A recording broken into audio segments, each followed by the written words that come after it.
Good morning everyone. Hope you all are fine at your home. So today in this video I am going to cover the whole chapter. Chapter number 4, states of matter. Already I have taught this one, right? Only the last topic is left. But in this video I am going to cover the whole chapter, right? Now the first is, what are the substances made of? Here we have already seen that all the materials are made up of very fine particles, and that fine particles are called atoms or molecules, right? And these particles are so small that we cannot see with our eyes, right? So such particles which we cannot see with our eyes, they are called atoms or molecules. Now atoms. An atom is the smallest particle of a substance which cannot be broken by chemical means. An atom or the molecule is the smallest particle of a substance which cannot be, means they are the smallest particle and further they cannot be broken into smaller pieces, right? Next, molecules. Molecules, all substances are made up of molecules, as we have seen that they are made up of atoms and molecules. A substance has only one type of molecule, right? For example, suppose here one example is given, substance A, substance B. Now in substance A, these particles are, suppose we are differentiating it that it is made up of circle particles, like this type of particles are there. So if we will compare one substance, then it will have only one type of molecules, right? All over, everywhere you will find the same type of molecule, right? Similarly, if we take substance B, then in this if we will compare, you will find that this particle substance B is made up of same type of particles, right? But when we compare A and B, then we find that these both are not same, right? That is why it is written here that molecules of one substance are different from the another substance. So always molecule of one substance will be different from another. States of matter. We have already seen that matter is anything which occupies space and has weight is known as matter. And matter has three states, that is solid, liquid and gas.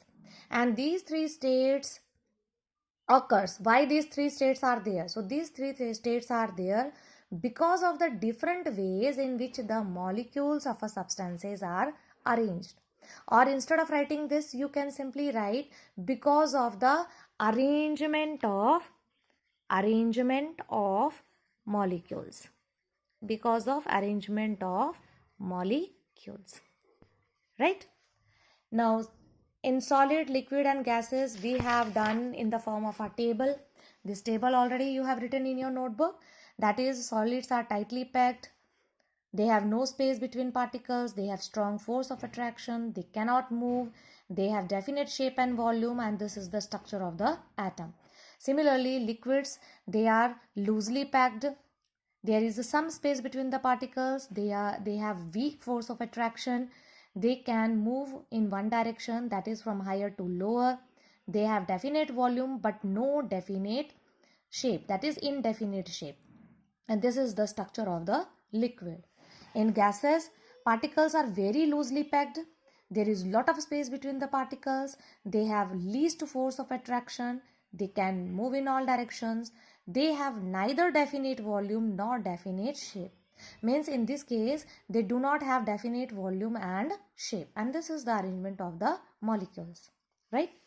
After this we have done change of state.